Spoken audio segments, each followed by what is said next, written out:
If you came into my store and I said, this lamp that I've got is pretty good, but the lamp next door is much better, I wouldn't be in business very long. It wouldn't work. If I were ethical, it wouldn't work. So when you say industry cares for people, that's not true. They can't afford to be ethical. So your system is not designed to serve the well-being of people. If you still don't understand that, there would be no outsourcing of jobs if they cared about people. Industry does not care. They only hire people because it hasn't been automated yet. So don't talk about decency and ethics. We cannot afford it and remain in business. It is important to point out that regardless of the social system, whether fascist, socialist, capitalist, or communist, the underlying mechanism is still money, labor, and competition. Communist China is no less capitalistic than the United States. The only difference is the degree by which the state intervenes in enterprise. The reality is that monetaryism, so to speak, is the true mechanism that guides the interests of all the countries on the planet. The most aggressive and hence dominant variation of this monetaryism is the free enterprise system. The fundamental perspective, as put forth by early free market economists like Adam Smith, is that self-interest in competition leads to social prosperity, as the act of competition creates incentive, which motivates people to persevere.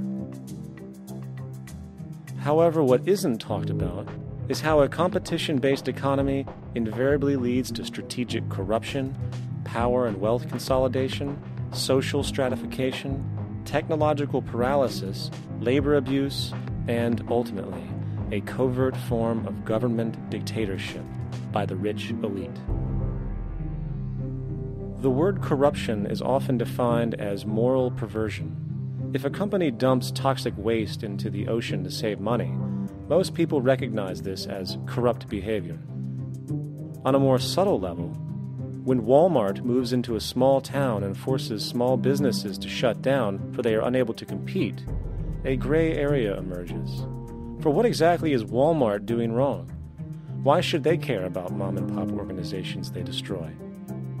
Yet, even more subtly, when a person gets fired from their job because a new machine has been created which can do the work for less money, people tend to just accept that as the way it is, not seeing the inherent, corrupt inhumanity of such an action. Because the fact is, whether it is dumping toxic waste, having a monopoly enterprise, or downsizing the workforce, the motive is the same: profit. They are all different degrees of the same self-preserving mechanism, which always puts the well-being of people second to monetary gain. Therefore, corruption is not some byproduct of monetaryism. It is the very foundation. And while most people acknowledge this tendency on one level or another, the majority remains naive as to the broad ramifications of having such a selfish mechanism as the guiding mentality in society. Internal documents show that after this company positively, absolutely knew that they had a medication that was infected with the AIDS virus, they took the product off the market in the U.S. and then they dumped it in France, Europe, Asia, and Latin America. The U.S. government allowed it to happen. The FDA allowed this to happen. And now the government is completely looking the other way. Thousands of innocent hemophiliacs have died from the AIDS virus. This company knew absolutely that it was infected with AIDS. They dumped it because they wanted to turn this disaster into a profit. So you see, you have built-in corruption. We're all chiseling off each other, and you can't expect decency in that sort of thing.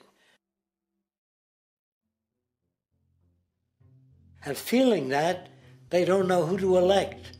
They think in terms of a democracy, which is not possible in a monetary-based economy.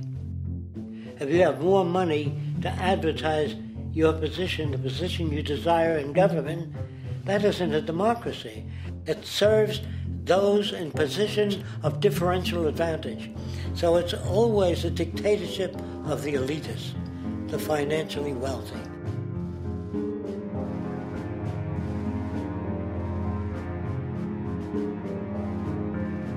It is an interesting observation to note how seemingly unknown personalities magically appear on the scene as presidential candidates.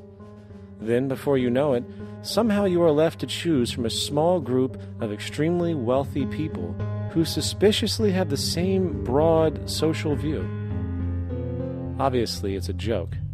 The people placed on the ballot are done so because they have been pre-decided to be acceptable by the established financial powers who actually run the show. Yet, many who understand this illusion of democracy often think, if only we could just get our honest, ethical politicians in power, then we would be okay. Well, while this idea, of course, seems reasonable in our established-oriented worldview, it is, unfortunately, another fallacy. For when it really comes down to what is actually important, the institution of politics, and thus politicians themselves, have absolutely no true relevance as to what makes our world and society function.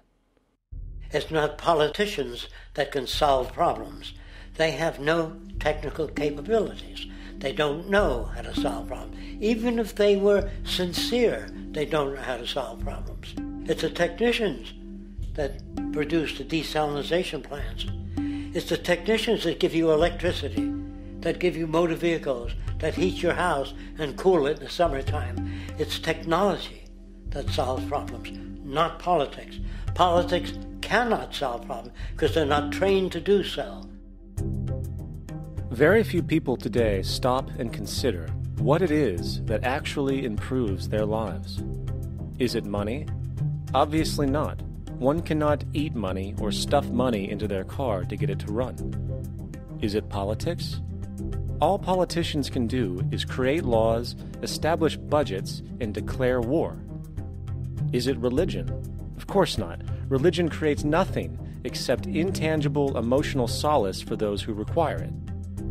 The true gift that we as human beings have, which has been solely responsible for everything that has improved our lives, is technology. What is technology? Technology is a pencil, which allows one to solidify ideas on paper for communication. Technology is an automobile, which allows one to travel faster than feet would allow. Technology is a pair of eyeglasses, which enables sight for those who need it. Applied technology itself is merely an extension of human attributes, which reduces human effort, freeing humans from a particular chore or problem. Imagine what your life would be like today without a telephone, or an oven, or a computer, or an airplane. Everything in your home, which you take for granted, from a doorbell, to a table, to a dishwasher, is technology, generated from the creative, scientific ingenuity of human technicians, not money, politics, or religion. These are false institutions. And writing your congressman is fantastic. They tell you to write your congressman if you want something done. The men in Washington should be at the forefront of technology, the forefront of human studies, the forefront of crime, all the factors that shape human behavior. You don't have to write your congressman. What kind of people are they that are appointed to do that job? The future will have great difficulty. And the question that's raised by politicians is, how much will a project cost? The question is not, how much will it cost? Do we have the resources? And we have the resources today to house everyone, build hospitals all over the world, build schools all over the world, the finest equipment and labs for teaching and doing medical research. So you see, we have all that, but we're in a monetary system. And in a monetary system, there's profit.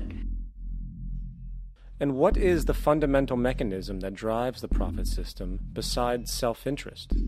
What is it exactly that maintains that competitive edge at its core? Is it high efficiency and sustainability? No, that isn't part of their design. Nothing produced in our profit-based society is even remotely sustainable or efficient. If it was, there wouldn't be a multi-million-dollar-a-year service industry for automobiles, nor would the average lifespan for most electronics be less than 3 months before they're obsolete. Is it abundance? Absolutely not. Abundance, as based on the laws of supply and demand, is actually a negative thing. If a diamond company finds 10 times the usual amount of diamonds during their mining, it means the supply of diamonds has increased, which means the cost and profit per diamond drops. The fact is, efficiency, sustainability, and abundance are enemies of profit. To put it into a word, it is the mechanism of scarcity that increases profits. What is scarcity? Based on keeping products valuable.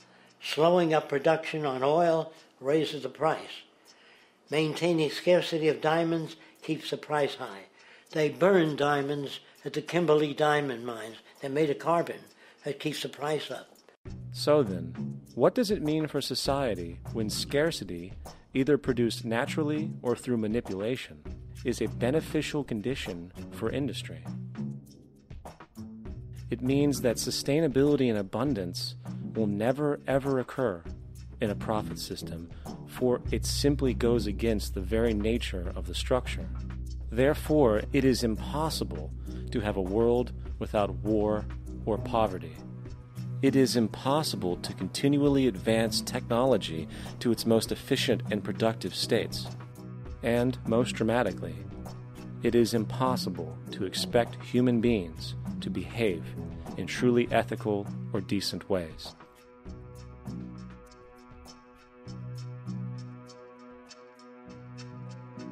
People use the word instinct because they can't account for the behavior.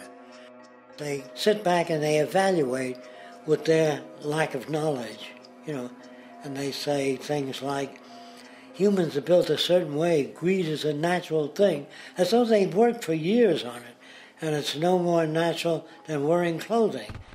What we want to do is to eliminate the causes of the problems, eliminate the processes that produce greed and bigotry and prejudice and people taking advantage of one another and elitism, eliminating the need for prisons and welfare. We have always had these problems because we have always lived within scarcity and barter and monetary systems that produce scarcity. If you eradicate the conditions that generate what you call socially offensive behavior, it does not exist. The guy said, well, isn't that inborn? No, it's not. There is no human nature. There's human behavior, and that's always been changed throughout history. You're not born with bigotry and greed and corruption and hatred. You pick that up within the society. War, poverty, corruption, hunger, misery, human suffering will not change in a monetary system. That is, there'll be very little significant change. It's going to take the redesign of our culture, our values, and it has to be related to the carrying capacity of the earth, not some human opinion or some politician's notions of the way the world ought to be, or some religious notions of the conduct of human affairs. And that's what the Venus Project is about. The society that we're about to talk about is a society that is free of all the old superstitions, incarceration, prisons, police, cruelty, and law. All laws will disappear, and the professions will disappear that are no longer valid, such as stockbrokers, bankers, advertising, gone forever, because it's no longer relevant. When we understand that it is technology devised by human ingenuity which frees humanity and increases our quality of life, we then realize that the most important focus we can have is on the intelligent management of the Earth's resources.